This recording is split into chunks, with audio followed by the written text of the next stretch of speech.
Eu sei que é difícil esperar, mas Deus tem um tempo para agir e para curar. Só é preciso confiar. Se a cruz lhe pesa, não é para se entregar, mas para se aprender a amar, como alguém que não desiste. A dor faz parte do cultivo desta fé, pois só sabe o que se quer quem luta para conseguir ser feliz. Não desista do amor, não desista de amar, não se entregue à dor, porque ela um dia vai passar. Se a cruz lhe pesou e quer se entregar, tal como o Sirineu, Cristo vai lhe ajudar.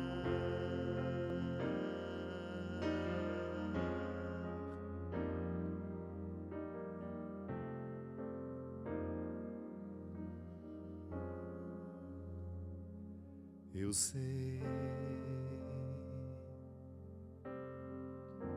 que é difícil esperar, mas Deus tem um tempo para agir e para curar. Só é preciso confiar. Se a cruz lhe pesa, não é para se entregar, mas para se aprender a amar, como alguém que não desiste. A dor faz parte do cultivo desta fé, pois só sabe o que se quer quem luta para conseguir ser feliz. Não desista do amor, não desista de amar, não se entregue à dor, porque ela um dia vai passar. Se a cruz lhe pesou e quer se entregar, tal como o Sirineu, Cristo vai lhe ajudar.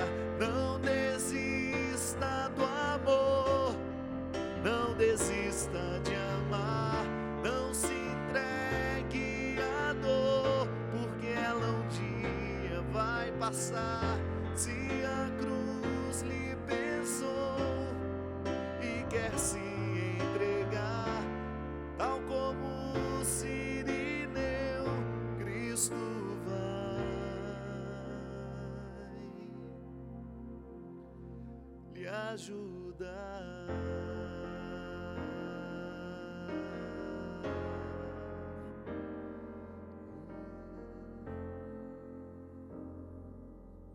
Muito boa noite, é com muita alegria que nós começamos mais um programa de Direção Espiritual. A gente sabe que na nossa vida, o desafio constante de se manter sem desistir é bravo, não é brincadeira. É mais fácil desistir. Continuar, perseverar, custa caro muitas vezes para nós. E eu sempre digo que o grande perigo na vida é quando a gente não percebe que está desistindo.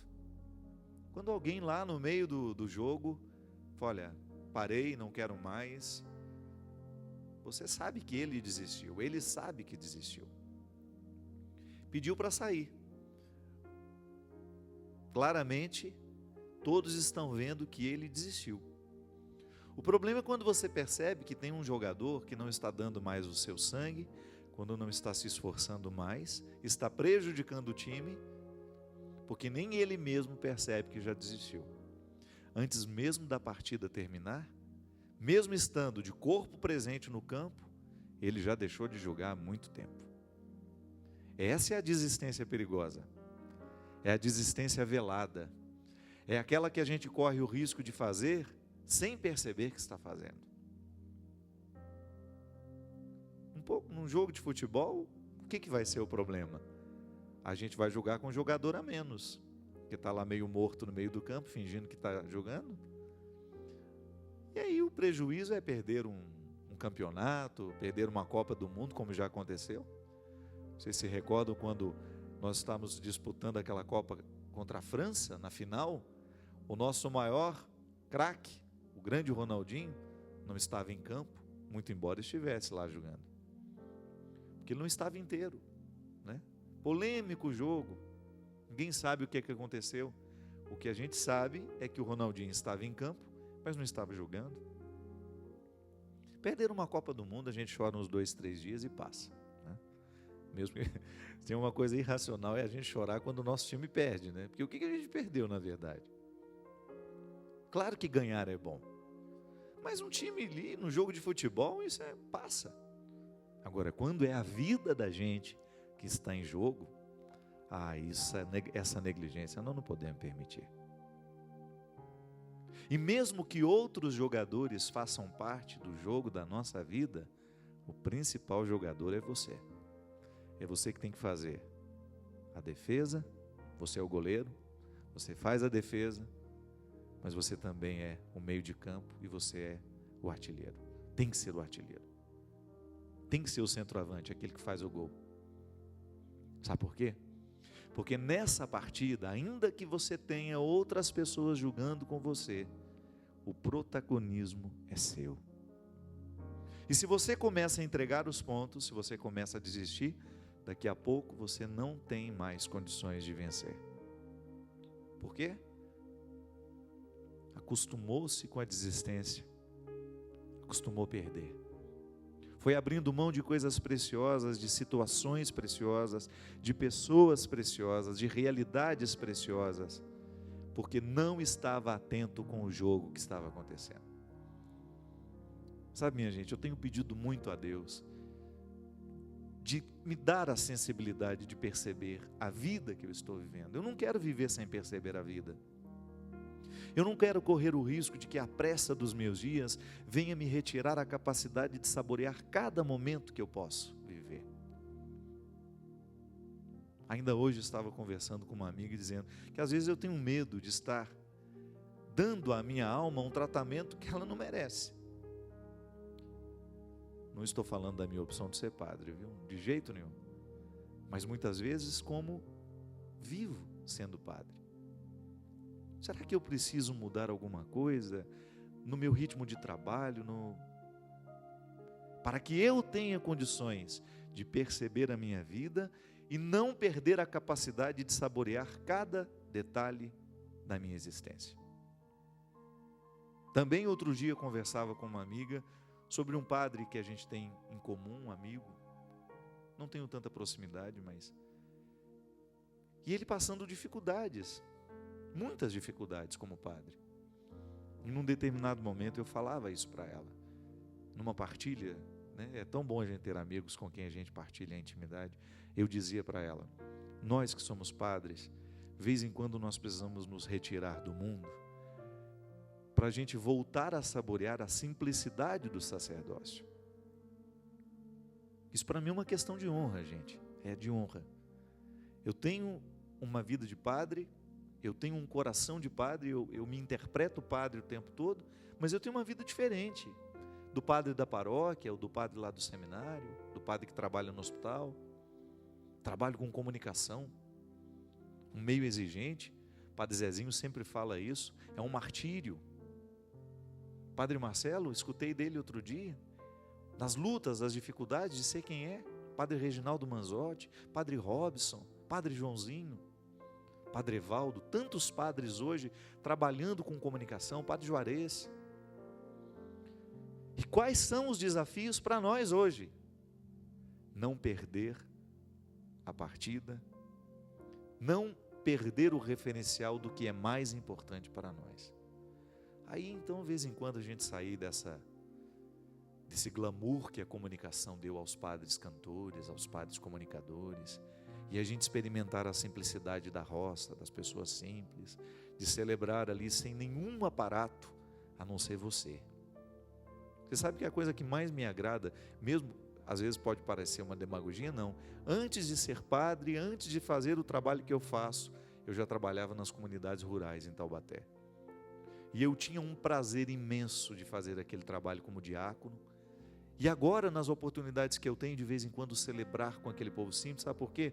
Porque não tem expectativa do padre famoso. É o padre Fábio, é um padre só que vai chegar aqui para fazer a missa para nós. Aí você experimenta a simplicidade do jogo, em que você, sem a necessidade de muitas artimanhas, cumpre bem o papel de ser quem você é. Às vezes isso faz falta para mim, e sei que isso faz falta para você também. Sei que às vezes a sua vida tem muita coisa acontecendo em torno dela, mas eu tenho medo que você não esteja em tudo isso que está acontecendo em torno dela.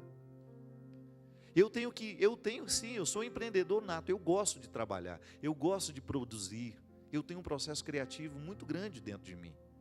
Às vezes não consigo nem dormir, do tanto que eu penso no que eu posso fazer, no que eu posso... Agora, só que tem uma coisa, eu tenho que estar em tudo aquilo que eu faço. Eu não posso fazer da minha ação um esconderijo do meu ser, para o meu ser. Desculpa, eu acho que eu não me expliquei bem. Eu não posso fazer da minha ação um lugar onde eu não coloque junto o meu ser. O meu ser não pode estar escondido em tudo isso. Eu tenho que estar dentro de cada ação. E às vezes a gente vai fazendo escolhas, a gente vai julgando de um jeito que a gente não percebe que está perdendo. Aí de repente, quando você nota, o déficit já é muito grande, o prejuízo já é muito grande. Aí você olha para trás e diz, aquela velha frase: meu Deus do céu, o que eu fiz da minha vida? Por que eu tratei aquela pessoa daquele jeito? Por que eu não fui mais próximo? Por que eu não trabalhei menos? Ou por que eu não trabalhei mais? Por que eu não me dediquei mais a mim, aos meus projetos? Por que eu não fui capaz de me amar um pouco mais? E assim, consequentemente, eu ter condições de amar um pouco melhor os que estavam ao meu redor? Por que eu não tive disposição de lidar com aquele defeito tão horroroso que eu tinha e que hoje está muito pior do que naquele tempo da juventude? Por que eu não tive coragem de ser verdadeiro comigo, com as pessoas que estão ao meu redor? Por que eu não olhei de frente para o meu limite, para a minha limitação? Minha gente, mais cedo ou mais tarde, nós vamos nos fazer essa cobrança. Sabe, eu fico pensando que o que Jesus fazia com as pessoas, quando Ele as encontrava, era justamente despertar nelas as perguntas. Jesus era um homem que inquietava, Ele interrogava. Quando as pessoas estavam diante dele, era inevitável, olhando para o jeito como ele vivia, escutando o que ele falava, as propostas de vida que ele tinha, olhando para o caráter dele, para o jeito dele ser gente, era inevitável que as pessoas se perguntassem: por que eu também não posso viver assim? A presença de Jesus inquietava, provocava perguntas. Respondia? Também respondia, mas ela provocava muitas perguntas. E é assim que tem que ser hoje. A nossa religião, a nossa pertença religiosa tem que ser constantemente um incômodo, um bom incômodo, uma paz inquieta, como diz sabiamente o Padre Zezinho. De você ter condições, de você ter a consciência de que a sua experiência religiosa lhe faz perguntar o tempo todo se você está fazendo a coisa certa, se você está escolhendo a coisa certa, se você está julgando do jeito certo, para que você não se sabote, né? Você não pode se sabotar, você não tem o direito de viver se sabotando. É impressionante como às vezes o processo da sabotagem, ele é inconsciente. Tem gente que se autodestrói sem saber que está fazendo isso. Os vícios, né? Se você for pensar, o que é o vício na vida de uma pessoa? está se sabotando. Se eu acendo um cigarro, que eu sei que está cheio de substâncias nocivas a mim, e eu jogo aquela fumaça tóxica para dentro do meu organismo, se eu permito que essa química nociva, destrutiva, visite o meu interior, passe pela minha corrente sanguínea, fique grudada nos meus órgãos, o que eu estou fazendo? Eu estou sabotando o meu sistema. É como você pegar aquele carro que você gosta tanto, que você comprou com o suor do seu trabalho, e jogar lá um ácido no tanque, ao invés de jogar gasolina. É a mesma coisa. E o pior, o carro é material. Você compra outro, trabalha de novo, compra outro, ou restaura o motor. Agora nós, muitas escolhas que nós fazemos, elas danificam o nosso funcionamento para o resto da vida. É como pegar um vírus mortal. Por que a igreja fala tanto? Tenta convencer as pessoas de viver uma vida sexual regrada, ordenada, harmonizada, com fidelidade. Porque o sexo é um canal, é um portão onde muitas doenças matam. Quantas mulheres contaminadas, pelo vírus HIV, pelo HPV também, que é um vírus terrível para a vida da mulher, que causa câncer. Quantos homens contaminados também com o vírus do HIV? Por quê? Porque fizeram escolhas erradas, porque não souberam se cuidar, porque não tiveram respeito pelos limites do corpo. Quantas pessoas com câncer? Por quê? Porque se alimentaram mal, porque não fizeram a coisa certa, porque permitiram que o estresse fosse muito maior do que deveria ser, porque é inevitável, é claro que a gente se estressa, mas quando você eleva o estresse a níveis muito altos, quando você não cria o seu espaço para o seu descanso, para a sua reflexão, para a sua parada, você corre o risco de estar alimentando doenças. Sabotagens, minha gente, que nós vamos fazendo. O álcool. Quantas famílias sendo destruídas pelo álcool do pai, ou da mãe, ou de um irmão. Alguém na família que está sendo sabotado pela droga. É um absurdo. Você vê, hoje a gente sabe o malefício que o crack causa. Não só no psíquico de uma pessoa, mas a destruição de neurônios. O lixo que um ser humano fica depois de um ano usando crack. E a pessoa vai lá livremente, busca a primeira pedra, fumou a segunda, fumou a terceira e já está viciado. Mas é uma atitude livre. Pode até depois dizer, o viciado não é livre mais, porque ele está dominado pelo vício. Mas o primeiro contato com a droga foi livre, ele foi. Ele aceitou aquilo entrar no organismo dele. Se sabotou. Quantas vezes nós nos sabotamos com sentimentos ruins, mesquinhos, ciúme. Eu tenho ciúme de tal pessoa. E aí eu começo a alimentar aquela coisa ruim dentro de mim, doentia. E porque é doentio, me adoece. Aí a gente fica amargurado. Por quê? Porque você não alcançou o seu objetivo, e o ciúme mostra para você que você não alcançou aquele objetivo, de ser dono do outro, ou de querer o outro para você. Inveja. Quantas vezes nós deixamos de vencer, porque nós paramos na inveja que a gente tem do outro. Eu, por exemplo, admiro o Christian. Boa noite, Christian. Eu admiro que o Christian toca bem, demais na conta. Eu queria tocar igual ele, mas eu não tenho inveja do Christian. Tenho orgulho.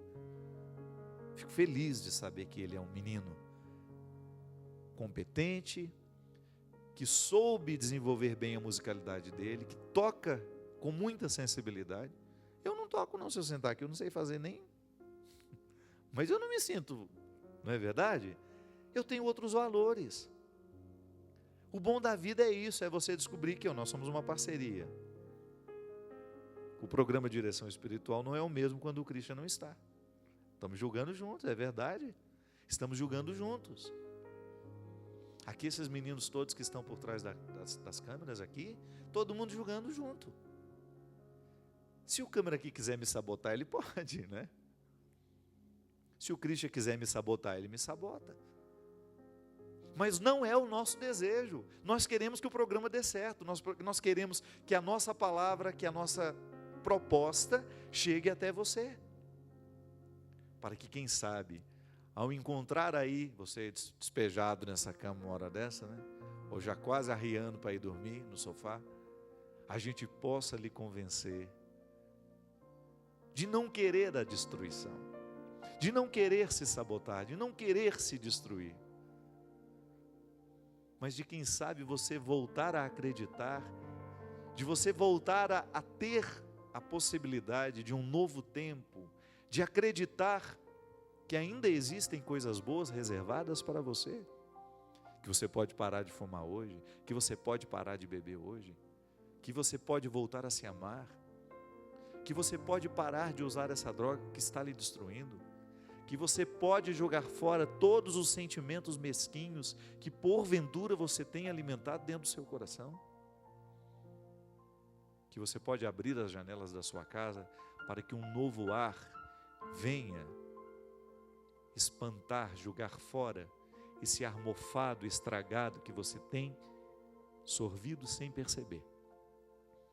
Você já percebeu que às vezes você entra num ambiente que está com um cheiro horroroso e quem está lá dentro não percebe? Porque já se acostumou. É assim. Muita gente desistiu e não percebe que desistiu. Está vivendo um processo autodestrutivo e, infelizmente, não acredita em quem está alertando, ou às vezes nem tem alguém para alertar. Como no Evangelho, acho que de 2 semanas atrás, daquele homem que estava doente, né? A piscina borbulhava e a hora da cura era o momento, a piscina de Betesda, era a hora da cura, alguém teria que jogá-lo. Ele estava há 20 e tantos anos ali naquela beirada da piscina, e olha que frase triste, quando Jesus perguntou para ele: por que você não se joga nessas águas para você ter curado, para você ser curado? E a frase triste: eu não tenho ninguém. A solidão. Não tenho ninguém que me abra os olhos, não tenho ninguém que me motive, não tenho ninguém que me encaminhe para uma mudança.